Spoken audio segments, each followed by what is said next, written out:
ይታወቁ ነበረ። ለምሳሌ መለስ ከረሜላ ስትሰጡን ግማሽ ከረሜላን ብትሰጡን ፖሊሲያችንን እስካልነካችሁ ድረስ ግማሹን ከረሜላ እንወስዳለን፣ 2 3 4 ሰጣችሁን ግን ፖሊሲያችሁን አስረክቡ ካላችሁን 4ቱን ከረሜላ ይዛችሁ ገደል መግባት ትችላላችሁ ብሎ በግልጽ የሚያስቀምጥ አመራር ነበር። አሁን እንደዛ አይነት ነገር የለም። ከዛ በተጨማሪ ግን ይሄ ስርዓት ሁሉንም ነገር በጉልበት ፈታለው። የብልጽግና ስርዓት አንዱ ትልቁ ችግር ሁሉንም ነገር በጉልበት ፈታለው የሚል አባዜ ነው። ከኔ ጋር መስራት የሚችሉት ሰሚት ያደረጉ ለኔ ጉልበት ሰሚት ያደረጉ ናቸው ብሎ ነው የሚያምነው እና ሁሉም ነገር በጉልበት የመፍታት ጦረኛ ፖሊሲ መከተል። የሀገሪቱ መከላከያ እንደሚታወቁት ግፋ ቢል በፊት ዳር ድንበር ይጠብቅ ነበረ፣ ሉዓላዊነትን ያስከብር ነበር፣ በሰላም ማስከበር ይሰማራል።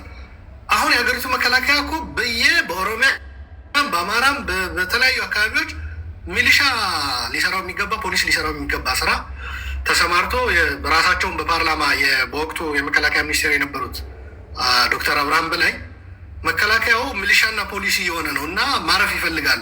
ሌሎችም ጄኔራሎች ይህንን ነገር የደገሙት ይመስለኛል በሆነ ወቅት። መከላከያውም ፋታ በሌለው የሀገር ውስጥ ግጭት ውስጥ የገባበት